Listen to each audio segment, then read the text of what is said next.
ಸಂದರ್ಭದಲ್ಲಿ ಇವತ್ತು chief ministers Mangalore India international challenge ಇದರ ಉದ್ಘಾಟನೆಯನ್ನು ಮಾಡಲಿಕ್ಕೆ ಆಗಮಿಸಿರುವ ನಮ್ಮೆಲ್ಲರ ಮೆಚ್ಚಿನ ನಾಯಕರು, ಕರ್ನಾಟಕ ರಾಜ್ಯದ ಜನಪ್ರಿಯ ಮುಖ್ಯಮಂತ್ರಿಗಳು ಸನ್ಮಾನ್ಯ ಶ್ರೀ ಸಿದ್ದರಾಮಯ್ಯನವರೇ, ಹಾಗೆಯೇ ವೇದಿಕೆ ಮೇಲೆ ಆಸೀನರಾಗಿರುವ ಶಾಸಕ ಮಿತ್ರರಾಗಿರ್ತಕ್ಕಂಥ ನಜೀರ್ ಅಹಮದ್ ಅವರೇ, ಐವನ್ ಡಿಸೋಜಾ ಅವರೇ, ಮಂಜುನಾಥ್ ಭಂಡಾರಿ ಅವರೇ, ಅಶೋಕ್ ರೈ ಅವರೇ, ಹಾಗೂ PM ಅಶೋಕ್ ಅವರೇ, ಅಜಯ್ ಸಿಂಗ್ ಅವರೇ, ಮತ್ತು ಮಾಜಿ ಸಚಿವರುಗಳಾದಂಥ ರಮಾನಾಥ್ ರೈ ಮತ್ತು ಅಭಯ್ ಚಂದ್ರ ಜೈನ್ ಅವರೇ, ವೇದಿಕೆ ಮೇಲೆ ಆಸೀನರಾಗಿರ್ತಕ್ಕಂಥ ಇತರ ಎಲ್ಲ ನಮ್ಮ ಸರ್ಕಾರದ ವಿವಿಧ ನಿಗಮಗಳ ಮತ್ತು ಪ್ರಾಧಿಕಾರದ ಅಧ್ಯಕ್ಷರೇ, ಪದಾಧಿಕಾರಿಗಳೇ, ಹಾಗೂ ಬಂದಿರತಕ್ಕಂಥ ಎಲ್ಲ ವೇದಿಕೆ ಮೇಲಿರ್ತಕ್ಕಂಥ ಎಲ್ಲ ಗಣ್ಯರೇ, ಕರ್ನಾಟಕ ಬ್ಯಾಡ್ಮಿಂಟನ್ ಅಸೋಸಿಯೇಷನ್ನಿನ ಅಧ್ಯಕ್ಷರಾದಂಥ ಮನೋಜ್ ಕುಮಾರ್ ಅವರೇ, ಹಾಗೂ ಈ ಒಂದು ಕಾರ್ಯಕ್ರಮಕ್ಕೆ ಬಹಳಷ್ಟು ಶ್ರಮ ವಹಿಸಿ ಇದನ್ನು ಪ್ರಥಮ ಬಾರಿಗೆ ಕರ್ನಾಟಕದಲ್ಲಿ ಒಂದು ಇಂಟರ್ನ್ಯಾಷನಲ್ ಬ್ಯಾಡ್ಮಿಂಟನ್ ಟೂರ್ನಮೆಂಟನ್ನು, ಈ ಚಾಲೆಂಜ್ ಟೂರ್ನಮೆಂಟನ್ನು ಆರ್ಗನೈಸ್ ಮಾಡ್ತಕ್ಕಂಥ ಒಂದು ದೊಡ್ಡ ಕೆಲಸಕ್ಕೆ ಕೈ ಹಾಕಿ ಬಹಳ ಯಶಸ್ವಿಯಾಗಿ ಇವತ್ತು ಪ್ರಾರಂಭ ಆಗೋದಕ್ಕೆ ಇದಕ್ಕೆ ನಾಯಕತ್ವವನ್ನು ಕೊಟ್ಟಿರ್ತಕ್ಕಂಥ ದಕ್ಷಿಣ ಕನ್ನಡ ಬ್ಯಾಡ್ಮಿಂಟನ್ ಅಸೋಸಿಯೇಷನಿನ ಅಧ್ಯಕ್ಷರಾದಂಥ ಸ್ನೇಹಿತರಾದಂಥ ಸಂತೋಷ್ ಕುಮಾರ್ ಶೆಟ್ಟಿ ಅವರೇ, ಮತ್ತು ಇದರ ಕಾರ್ಯದರ್ಶಿಯಾದಂಥ ಸುಪ್ರೀತ್ ಆಳ್ವ ಅವರೇ, ಮತ್ತು ಎಲ್ಲ ಅಸೋಸಿಯೇಷನಿನ ಸದಸ್ಯರೇ, ಪದಾಧಿಕಾರಿಗಳೇ, ಇವತ್ತು ಬಂದಿರತಕ್ಕಂಥ ಎಲ್ಲ ಬ್ಯಾಡ್ಮಿಂಟನ್ನಿನ ಕ್ರೀಡಾಪಟುಗಳೇ, ಎಲ್ಲ ಕ್ರೀಡಾ ಅಭಿಮಾನಿಗಳೇ, ಮತ್ತು ಎಲ್ಲ ಆತ್ಮೀಯ ಸಹೋದರ ಸಹೋದರಿಯರೇ, ಮಾಧ್ಯಮದ ಮಿತ್ರರೇ, ಇವತ್ತು ನಿಜವಾಗಲೂ ನಮಗೆ ಭಾಳ ಸಂತೋಷ ಆಗ್ತಾ ಇದೆ. ಯಾಕೆಂತ ಹೇಳಿದ್ರೆ ಈ ಒಂದು ಸುಂದರವಾದಂಥ ಒಂದು ಬ್ಯಾಡ್ಮಿಂಟನ್ ಮತ್ತು ಕಬಡ್ಡಿ ಎರಡಕ್ಕೂ ಕೂಡ ಅವಕಾಶ ಮಾಡಿಕೊಟ್ಟಿರ್ತಕ್ಕಂಥ ಒಂದು ಒಳಾಂಗಣ ಕ್ರೀಡಾಂಗಣ, ಇದ್ರ ಒಂದು ಅಂತಾರಾಷ್ಟ್ರ ಮಟ್ಟದ ಒಂದು ವ್ಯವಸ್ಥೆಯನ್ನು ಇಲ್ಲಿ ನಿರ್ಮಾಣ ಆಗಿದೆ.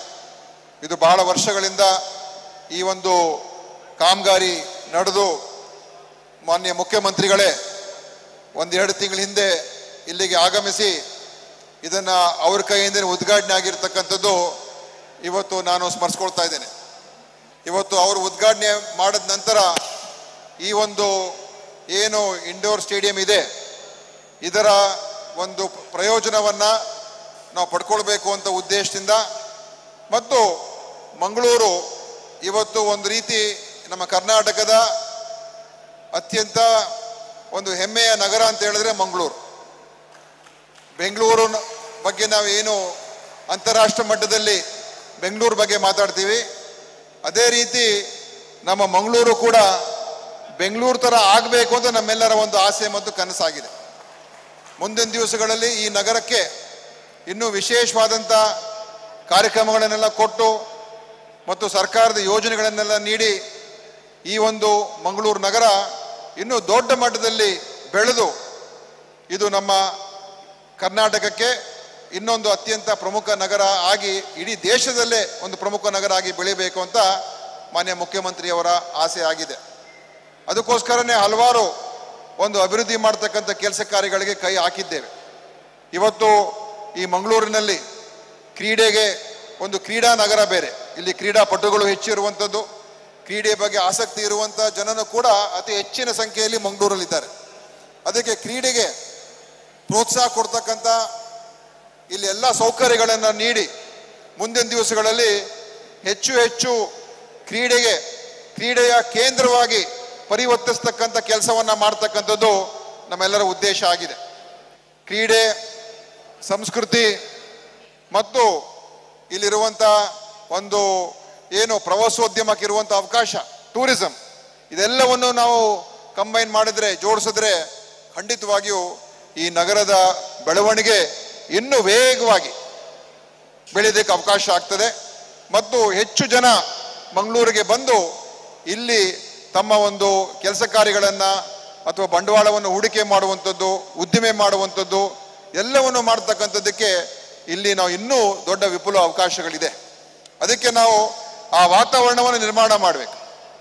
ಆ ವಾತಾವರಣ ನಿರ್ಮಾಣ ಆಗೋದು ಹೇಗೆ ಅಂತ ಹೇಳಿದ್ರೆ ಈ ಥರದ ಒಂದು ಕಾರ್ಯಕ್ರಮಗಳು, ಅದು ದಸರಾ ಮಹೋತ್ಸವಗಳಿರ್ಬೋದು, ಅಥವಾ ಸಾಂಸ್ಕೃತಿಕ ಕಾರ್ಯಕ್ರಮಗಳಿರ್ಬೋದು, ಕ್ರೀಡೆ ಕಾರ್ಯಕ್ರಮಗಳಿರ್ಬೋದು, ಬೇರೆ ಬೇರೆ ಇಲ್ಲಿ ಇರುವಂಥ ಸರ್ಫಿಂಗ್ ಅಥವಾ ಕೈಟ್ ಫೆಸ್ಟಿವಲ್, ಬೇರೆ ಬೇರೆ ಈ ಥರದ ಎಲ್ಲವನ್ನು ಕೂಡ ಸೇರಿಸಿ ನಾವು ಮಾಡಿದ್ರೆ ಖಂಡಿತವಾಗಿಯೂ ಇದು ನಮ್ಮ ರಾಜ್ಯದ ಒಂದು ಬೆಳವಣಿಗೆಗೆ ದೊಡ್ಡ ಕಾಂಟ್ರಿಬ್ಯೂಷನ್ ನೀಡ್ತಕ್ಕಂಥ ಸಾಮರ್ಥ್ಯ ಈ ನಗರಕ್ಕಿದೆ. ಅದನ್ನು ನಾವು ಸದ್ಬಳಕೆ ಮಾಡ್ಕೋಬೇಕು. ಯಾಕಂದರೆ ಇಲ್ಲಿ ಒಳ್ಳೆಯ ಜನ ಇದ್ದಾರೆ, ಒಳ್ಳೆಯ ಒಂದು ವಿಚಾರವಂತರಿದ್ದಾರೆ, ಬುದ್ಧಿವಂತರಿದ್ದಾರೆ, ತಿಳುವಳಿಕೆ ಇದೆ, ಮತ್ತು ಅಂತಾರಾಷ್ಟ್ರ ಮಟ್ಟದಲ್ಲಿ ಹೆಸರು ಮಾಡಿರ್ತಕ್ಕಂಥ ಒಂದು ವ್ಯಕ್ತಿಗಳು ಈ ಮಂಗಳೂರಿಂದ ಹೋಗಿದ್ದಾರೆ. ದೊಡ್ಡ ಎಲ್ಲ ಕ್ಷೇತ್ರದಲ್ಲಿ, ವಾಣಿಜ್ಯ ಕ್ಷೇತ್ರ, ರಾಜಕೀಯ ಕ್ಷೇತ್ರ, ಕ್ರೀಡೆಯ ಕ್ಷೇತ್ರ, ಸಾಂಸ್ಕೃತಿಕ ಕ್ಷೇತ್ರ, ಎಲ್ಲ ಕ್ಷೇತ್ರದಲ್ಲೂ ಕೂಡ ಇವತ್ತು ಇಲ್ಲಿಯ ಜನ ರಾಜ್ಯಾದ್ಯಂತ, ದೇಶಾದ್ಯಂತ, ಅಂತಾರಾಷ್ಟ್ರ ಮಟ್ಟದಲ್ಲಿ ಹೆಸರು ಮಾಡಿರ್ತಕ್ಕಂಥದ್ದು. ಅದಕ್ಕೋಸ್ಕರ ಇವತ್ತು ಈ ಕ್ರೀಡೆ ಟೂರ್ನಮೆಂಟ್ ಏನಿದೆ, this badminton tournament will be another feather in the cap of Mangalore, and it will add to the growth of Mangalore, to the development of sport, not only in Mangalore but across Karnataka. Our Honorable Chief Minister has been supporting sports to a very large extent under his administration. Today in Karnataka, under his leadership, the Karnataka government has made reservation for sports people in all government jobs. Up to 2% of government jobs are reserved for people under sports quota, and that is a decision taken for the first time in the country, where all departments, sports people will get opportunities to join jobs. And in the police force, earlier it used to be 2%, is increased to 3%. So his commitment to sports has always been there. Recently in the cabinet for Bangalore city, a new 80,000-seater stadium he has sanctioned at the cost of nearly 2,000 crores to come outside Bangalore city. We want a new facility, new stadiums, and new opportunities for sports people to access. Sports city is being planned near Bangalore. New sports stadium is coming there, and across Karnataka, wherever sporting events are taking place, wherever any infrastructure works are required for sports, our government, Honorable Chief Minister Siddaramaiah ji, has been totally supporting.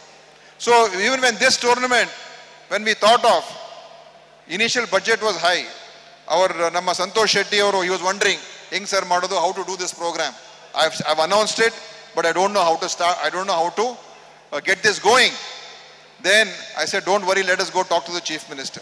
And when I told the Chief Minister, sir, this is the budget, we need at least minimum 50 to 75 lakhs. Chief Minister said, I will give you 1 crore rupees, you have a successful program. That is the encouragement that Honorable Chief Minister has given. And that I want to thank Honorable Chief Minister Siddaramaiah ji on behalf of the sports people, sports lovers, and people of Mangaluru for having given us this confidence to go ahead and do this program.